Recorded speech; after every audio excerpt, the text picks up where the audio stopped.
Let's do this. Today we're diving into Turkmenistan, one of the world's most secretive and bizarre countries, on a $500 budget. That's right, $500 to explore a place that looks like a Bond villain's lair, obsessed with white marble and golden statues. This isn't your typical backpacker trip. The rules here are wild.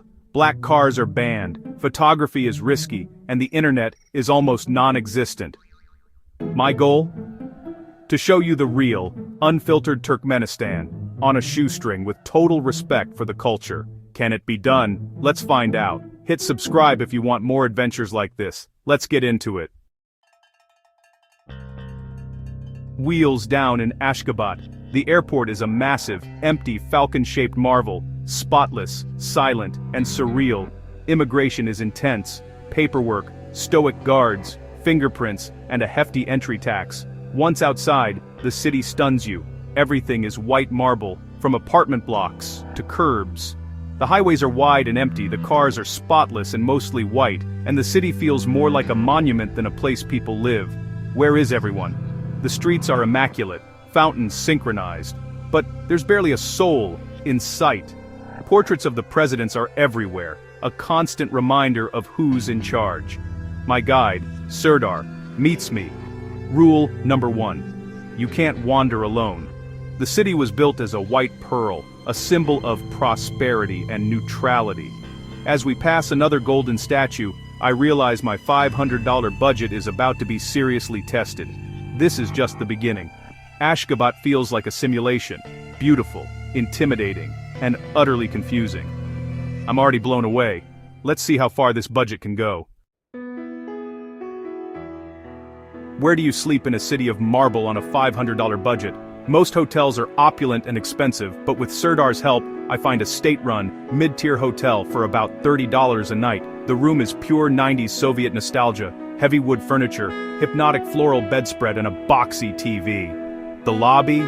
Still marble. The bathroom?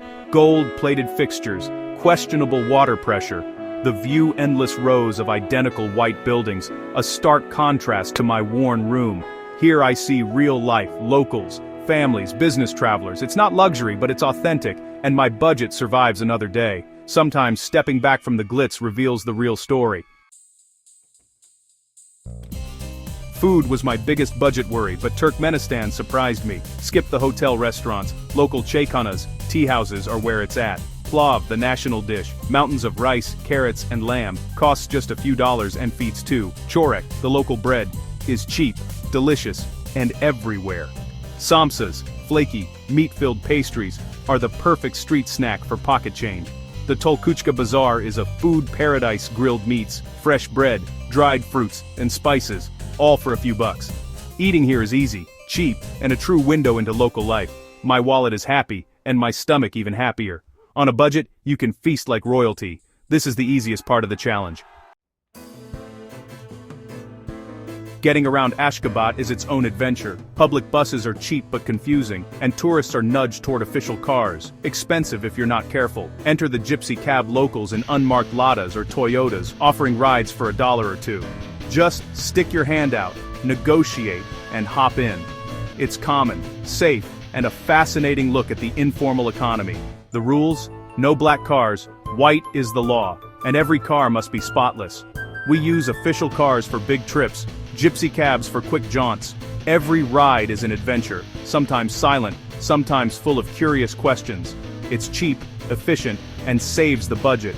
Even in a controlled city, locals find their own way.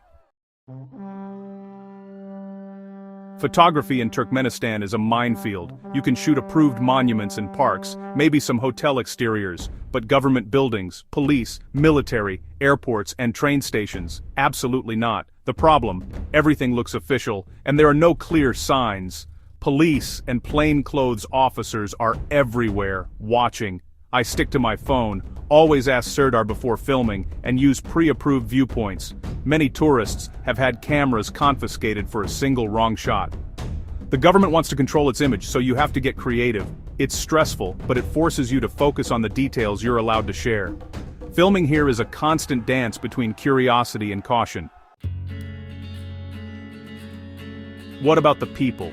Turkmen locals are warm, curious, and incredibly hospitable, but interactions are complicated. Your guide is your main connection and you build a real bond, but there are lines you can't cross, especially in public. At the bazaar, people are fascinated by foreigners. Kids wave, sellers offer samples, and everyone wants to know where you're from. Deep conversations, off limits, especially on politics. The best connections come from shared experiences, a meal, a smile, a quick soccer game.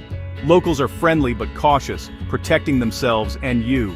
Despite the restrictions, genuine warmth shines through. You just have to look for it in the right places. Think you've budgeted everything?